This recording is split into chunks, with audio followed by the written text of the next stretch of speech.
Monster Hunter Rise is one of the most user-friendly Monster Hunter games out there, but if you want to take on the toughest content effectively, you're going to need builds fit for taking on the deadly monsters. So I'm Darcblade with some awesome builds for the Hunting Horn in Monster Hunter Rise. Now these are builds and sets that I personally like to use in the game. They may not be the most meta out there, but they are aimed to take on the majority of hunts that Monster Hunter Rise has to offer. For this series we'll be featuring between 3 to 4 builds for each of the various weapons in the game, which should cater to a variety of playstyles. When it comes to the Hunting Horn in Monster Hunter Rise, it is again one of the weapons that has received a lot of love. The weapon is now a very flashy weapon, and performing the songs is incredibly easy. Some may even argue that it is too easy now, but nonetheless it's more accessible, and thanks to the flashy moves as well as the fantastic new Silkbind moves the Hunting Horn has, it's quickly becoming one of my favourite weapons in the game. The builds I use for the Hunting Horn are a combination of support, survivability and DPS builds. So the first build I use is the Master's Touch DPS Hunting Horn build. This build is all about dealing massive amounts of damage to a monster thanks to having very high affinity. This coupled with Master's Touch means that we have sustainability with this build, meaning that our sharpness will not often decrease when we're actually engaged fighting a monster. So for this build you'll need the Kaiser Crown, the Vike Mail S, Valstrax Bracers, Anjanath Coil S, Hunter's Greaves S, and then for my Petalace I'm using an Absolute Petalace, but as always when it comes to the Petalaces, these are kind of down to personal preference.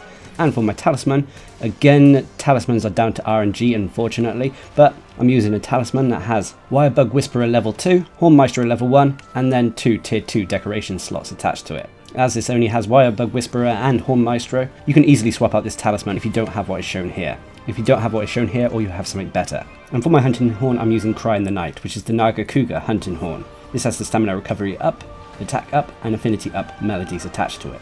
As for my Rampage skill, I'm using an attack boost. So when it comes to the decorations, first of all I've gone for attack jaws to max out attack boost, then gone for a brace jaw for a point in flinch free, mastery jaws to max out Master's Touch, steadfast jaws to max out stun resistance, and critical jaws to max out crit boost. So if you've done what I've done here, you'll have a build with 220 raw attack with no element.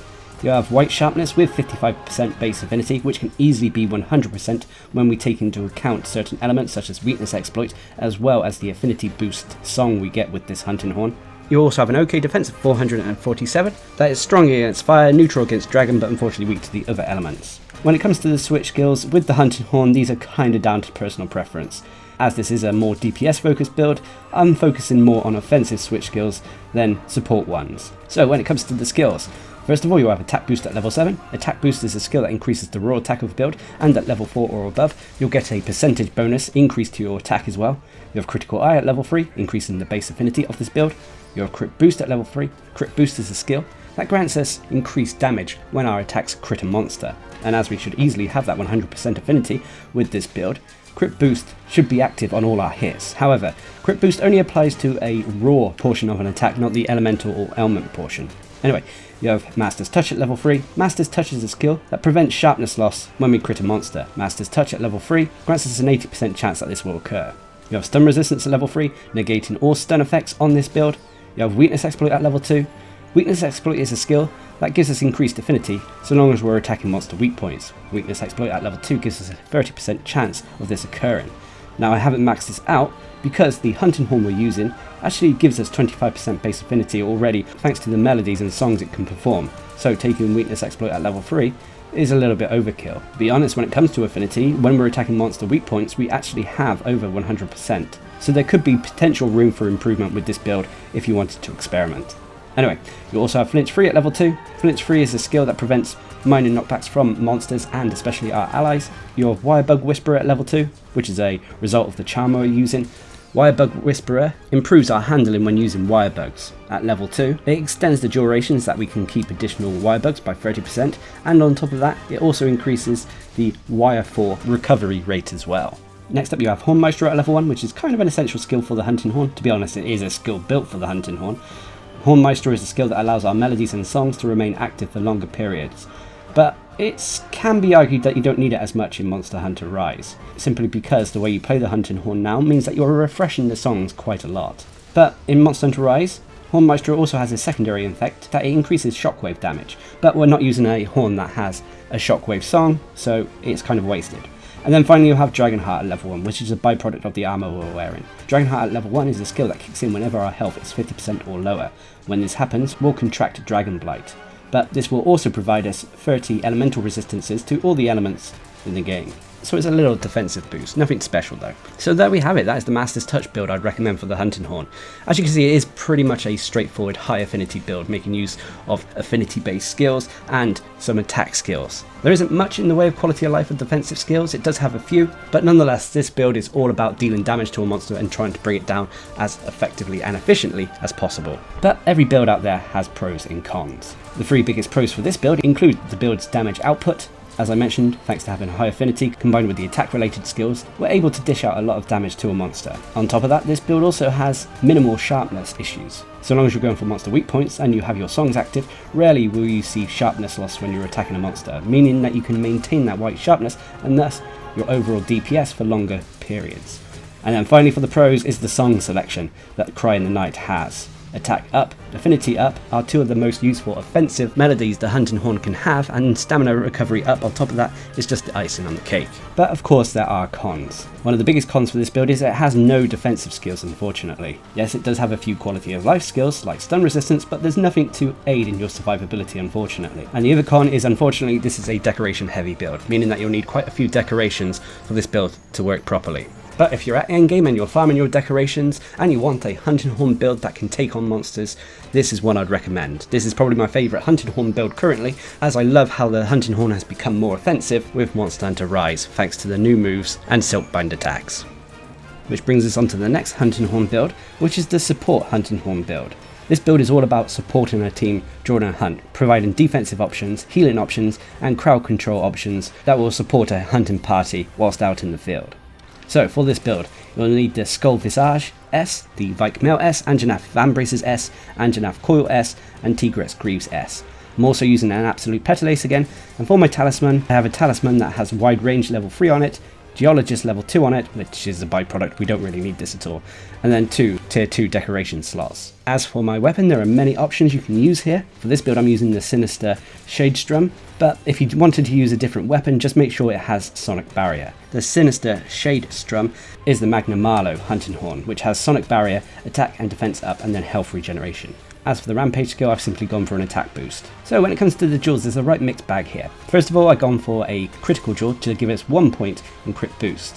I've then gone for Sated jewels to max out free meal, Tenderizer jewels for weakness exploit, KO jewels to max out slugger, Gobbler jewels to max out speed eating, Brace jewels for points in flinch free, Sonorous jewel for a point in Horn Maestro, and finally Friendship jewels to max out wide range. I'll explain why I've taken these jewels when we get to the skill section. So if you've done what I've done here, you'll have a build with 219 attack with 23 blast rating, you'll have blue sharpness with 0% affinity, which can be 50% when you take into account weakness exploit. Remember, this isn't a DPS build, so the affinity isn't going to be incredibly high. And you'll have a defense of 417, that is strong against fire and dragon, but unfortunately weak to the other elements. As for the switch skills, as this is a more support build, I'd recommend taking Bead of Resonance and Melodic Slap, but they are down to personal preference at the end of the day. So when it comes to the skills, first of all you have Wide Range at level 5. Wide Range is an essential skill for support builds, as it allows you that when you use a potion consumable, the effects will be passed on to your allies. Wide Range at level 5 means that the full effect of whatever potion you drink, so healing potion, demon drug, armor skin, whatever, will be fully passed to your allies. You'll then have Attack Boost at level 4, Weakness Exploit at level 3, Slugger at level 3. Slugger is a skill that makes it easier to stun monsters, and as the Hunting Horn is a blunt weapon, you can naturally stun monsters anyway or exhaust them when you're on the offense. This just makes it easier for us to KO a monster, thus crowd controlling it. You'll also have Speed Eating at level 3. Speed Eating is a skill that increases how quickly we consume a potion or consumable. The reason we've gone for Speed Eating is so we can quickly drink the potion, heal our allies and then get back into the fight, or drink a secondary potion if our allies are severely wounded. You'll also have Free Meal at level 3, another essential skill I consider for support builds. This gives us a chance at not consuming a potion or consumable when we actually use it. Free Meal at level 3 gives us a 45% chance that this will occur. You have Geologist at level 1, a byproduct of the talisman we're using. It's not really needed on this build whatsoever. It basically increases the number of times you can gather from gathering points. For example, it allows us to get more bones for when we loot bone piles. You also have flinch free at level 2, critical boost at level 1, Mind's Eye at level 1, which is a byproduct of the armor we're wearing, but it's still useful. With Mind's Eye, our attacks are deflected less and deal more damage to hard targets. Mind's Eye at level 1 gives us a 50% chance that our attacks will not be deflected and gives us a 10% damage to hard targets when it's active. You also have Hornmeister at level 1, and finally Fortify at level 1. Fortify is a skill that increases our attack and defense should we cart during a hunt. This can be applied twice to a hunter. So there we have it, that is the support build I'd recommend for the Hunting Horn. Now, as I said, there are some caveats here when it comes to the Hunting Horn and the support builds. It is a little bit of a mixed bag. It does have healing options, some KO options and defensive options. It also has some offensive options as well. So it's a little bit of an all-round build. The main playstyle with this build would be to spam the Sonic Barrier whenever we're not healing allies. Sonic Barrier is a song that when applied to your hunters will provide us 4 seconds of negated damage and knockback. However, this only applies to one attack from a monster, so should a monster have a multi-hitting attack, we can still get knocked on our butts. But every build out there has pros and cons. The biggest pro for this build is its healing capabilities, able to heal a hunting party effectively and efficiently. The next pro for this build is the Sonic Barrier itself, as I just mentioned, able to potentially negate damage as well as knockback, so long as we're timing the melody correctly and timing it efficiently. And the final pro for this build is that this build has KO and crowd control capabilities. Thanks to having Slugger and the fact that the Hunting Horn is a blunt weapon, it means that we're able to potentially crowd control a monster, leaving it open to our hunting party. But unfortunately there are cons to every build. The biggest cons for this build include the fact that unfortunately this build is a little bit lacking when it comes to DPS. It's not incapable of doing DPS, it can still take down monsters, but it's not always going to be the quickest. As the build suggests, it is better for playing in a group. And the other con for this build is unfortunately this weapon we're using, the Magnum Arlo Hunting Horn, can have sharpness issues at times. We can easily burn into green sharpness or below when a hunt goes on for too long. But regardless, if you love to play with a hunting party, you like to be the support of a group, you like to heal your allies and provide bonuses that are not just damage related, then this is a Hunting Horn build I'd strongly recommend. Which brings us on to the third and final build, which is a budget Hunting Horn build.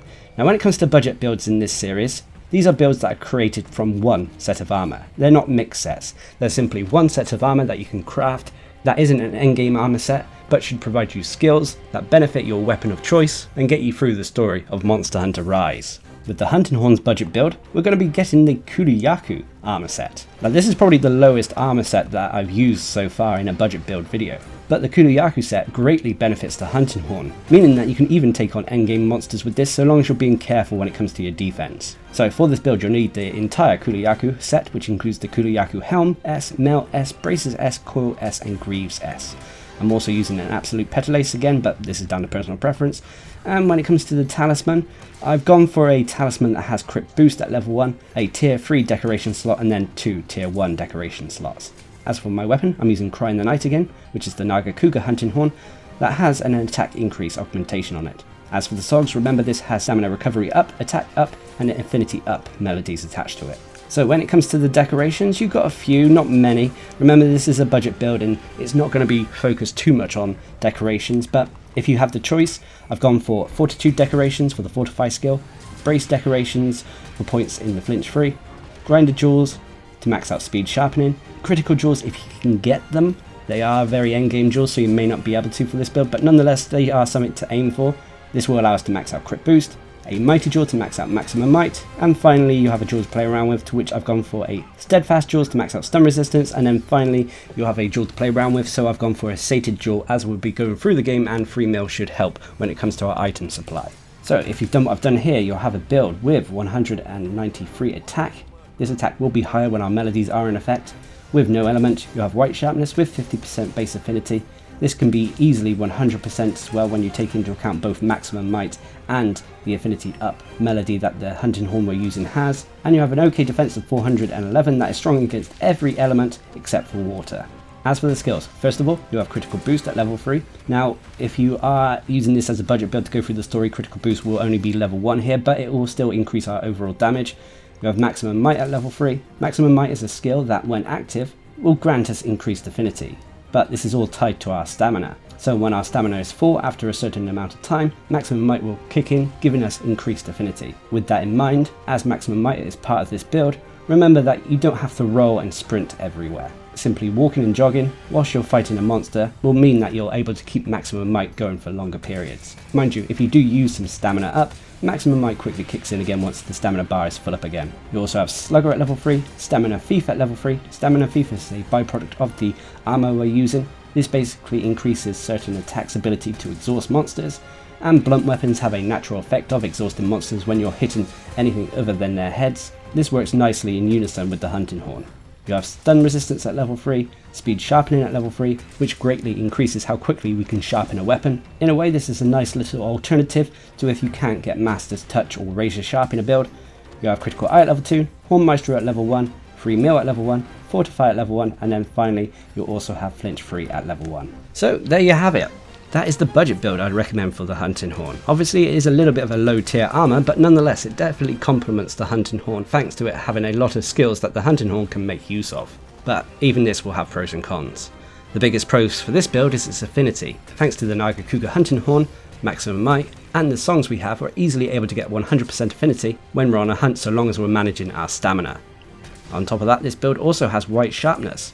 And thanks to speed sharpening, it means that we're easily able to reapply that white sharpness should we drop down into blue sharpness or lower. And then finally for the pros is that this build can be used against any monster in the game. Thanks to it being an elementalist build, we don't have to worry about monsters' resistances to elements and ailments. But of course there are cons to every build.